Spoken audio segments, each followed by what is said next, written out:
Welcome back, and this is Midwinter Break video number 5, where we are continuing to look at Sandro Botticelli and Michelangelo. We are just starting to look at Michelangelo, and so really only looking at his version of the Pietà.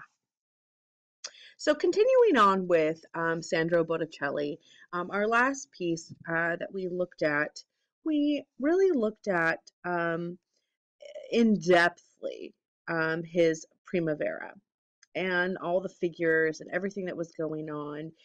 So we're going to do a slight recap. That he was born, obviously, in 1445 and died in 1510. He was the closest painter to the Medici family circle again, and he completed his first practice, the workshop of Filippo Lippi, which we can see some similarities in the way that they paint.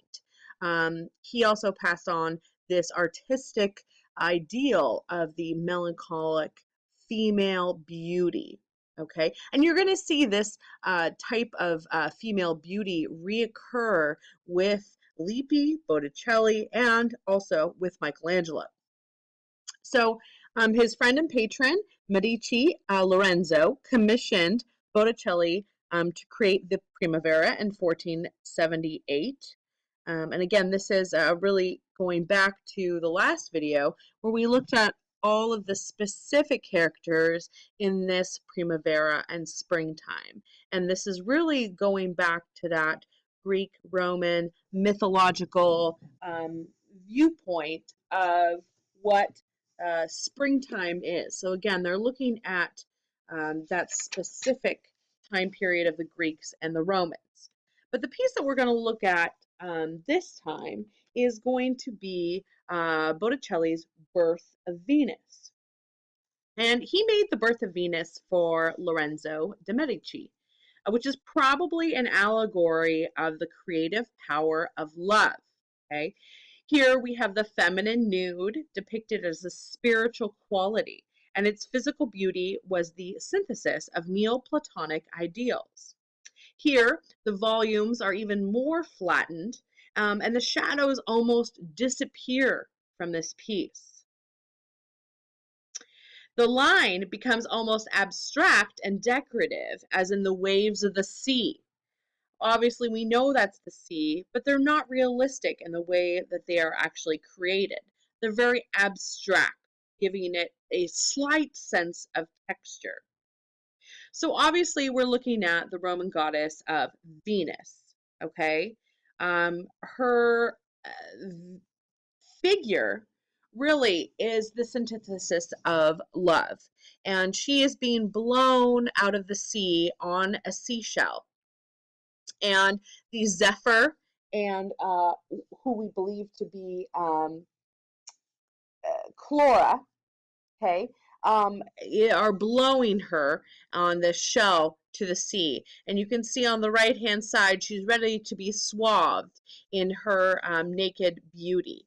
Now, at the time, this kind of female nude was not really represented. Okay, so we're again going back to that classical motif. And here is an example of this kind of classical motif. I'm going to pull up on the screen here, and they believe that Botticelli received this idea for his Birth of Venus, you can see, from this Greek statue of the modest Venus, okay, covering herself.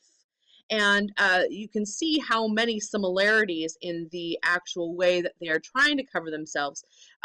You can really compare that to Botticelli's Birth of Venus. So here we move on to Michelangelo Buonarroti.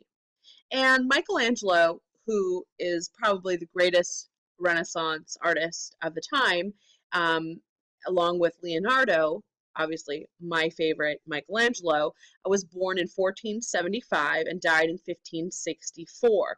He lived a long and prosperous life for that time. Now, he was known as Il Divino, which in English would translate to the Divine One. And it is easy for us to understand why he was called this. So much of what he has created seems to be almost superhuman.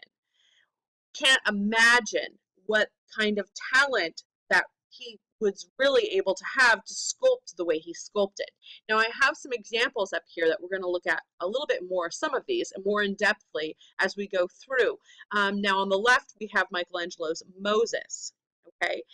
In the middle, the David, and on the right, some of the 7 dying and rebellious slaves. Now, we will continue on another video looking at specifically Michelangelo's David and the 7 dying and rebellious slaves, because they're an important part of Michelangelo's theory and the philosophies of the time in Florence. So when Michelangelo was in his late 20s, okay, can you imagine being in your late 20s and being able to sculpt this 17-foot tall David? That's pretty unbelievable. This colossus seemed to contemporaries to rival or even surpass the ancient Greek and Roman sculptures. The David and his latter sculptures, such as Moses, what we see here on the left, and the slaves on the right, demonstrated Michelangelo's astounding ability to make marble seem like living flesh and blood. So much so that it is difficult to imagine that these were created with a hammer and a chisel. David is one of Michelangelo's most recognizable works and has become one of the most recognizable statues in the entire world of art. He stands 13 feet 5 inches tall. Double life-size David is also depicted patiently waiting for battle, prepped with a slingshot in one hand and a stone in the other. The 20-something Michelangelo carved David after he had already carved the Pietà in Rome in the late 1490s and returned to Florence in 1501. So we're going to look a little bit more in depthly into the Pietà currently, and then we will come back and look at the David more in depthly in the next video.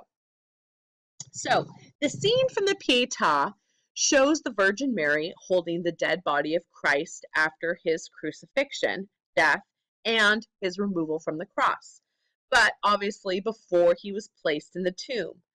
This is one of the key elements from the life of the Virgin, known as the 7 Sorrows of Mary, which were the subject of Catholic devotional prayers. The subject matter was one which would have probably been known by many people, but in the late 15th century, it was depicted in artworks more commonly in France and Germany than in Italy. This was a special work of art, even in the Renaissance, because at the time, multi-figured sculptures were very rare. So these two figures are carved so it as to appear as a unified composition, which forms the shape of a pyramid. Okay, something that other Renaissance artists like Leonardo also favored.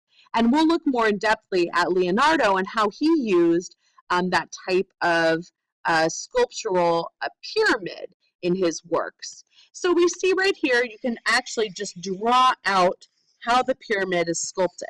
Okay, so you've got the heaviest parts on the bottom and the lightest parts on the top in order to make the pyramid stand. Now, also in this, we said that this kind of subject matter was known to people, but it wasn't very common. So it was common in France and in Germany, so northern areas than Italy. And so what we see here is going back to look at an image that we've already studied, which is Rotgen Pietà, and that was in Germany. And the Rotgen Pietà is, again, that type of emotionalness of Christ being taken off the cross, his his body just drooped over the lap of Mary, and it has more of that medieval feel than the actual Michelangelo's Pietà does, because of the enlarged heads and the obviously withered body of Jesus and the actual decay of it there.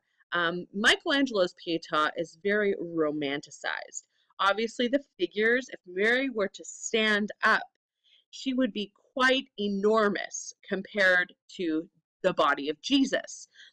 But in order to make it work, and that kind of two-person sculpture, Mary's cloak has to be much larger in order to actually hold that body, that drooping body of Jesus over her lap.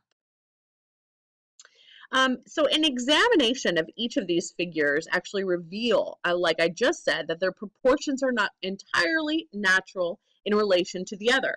Also, their heads are proportional. The Virgin's body is larger than Christ's body. She appears so large, like I said, that if she stood up, she would likely tower over her son.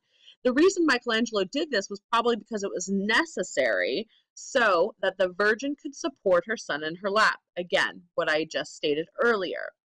Had her body been smaller, it might have been very difficult or awkward for her to have held an adult male as gracefully as she does. To assist in this matter, Michelangelo has amassed the garments in her lap into a sea of folded drapery to make her look larger. While this drapery serves this practical purpose, it also allowed Michelangelo to display his virtuosity and superb technique when using a drill to cut deeply into the marble. After his work on the marble was complete, the marble looked less like stone and more like actual cloth because of its multiplicity of natural looking folds, curves, and deep recesses. Now, here we have a close up of Mary's head, and we see that type of beautiful drapery, just cascading over her head. And then we can look to the right, to the bottom of the Pietà statue, and see that amazingness of the way that these folds do not look like stone. It doesn't look like real marble. This could actually be just a cloth draped across a woman's lap. Work was absolutely amazing, and the amount of emotion that he was able to get out of a stone is beautiful. But again, you can see that similarity between Filippo Lippi, Botticelli, and Michelangelo in that Virgin's face, that softness and the youthfulness that Botticelli and Lippi both used for the Virgin. Though in her utter sadness and devastation, which you can feel by looking at her, she seems resigned to what has happened and becomes enveloped in graceful acceptance.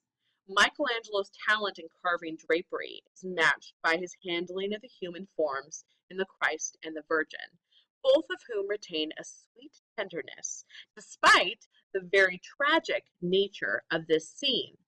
This is, of course, the moment when the Virgin is confronted with the reality of the death of her son. In utter sadness and devastation, she seems resigned, as I just said, to what has happened. So, this real, in support of Christ, the Virgin's right hand does not come in direct contact with his flesh, and we'll look at that, but instead it covers with a cloth that touches Christ's sides. This signifies the sacredness of Christ's body. So she will not actually. Overall, these two figures are beautiful and idealized despite their suffering. This reflects the High Renaissance belief in Neoplatonic ideals, in that beauty on earth reflected God's beauty, so that these beautiful figures were echoing the beauty of the divine. Around the time the work was finished, there was a complaint against Michelangelo because of the way that he depicted the Virgin. She appears rather young, so young, in fact, that she could scarcely be the mother of a 33-year-old son. Michelangelo's answer to this criticism was simply that women who are chaste retain their beauty longer, which meant that the Virgin would not have aged like other women usually do, which obviously we know is very untrue, but at the time it was a belief. This was actually one of the only piece that Michelangelo signed. And you can see at the left, there is a sash over Mary's middle, and on it he wrote his name, Michelangelo Buonarroti, Florence. And that ends our video for today. We'll see you next time.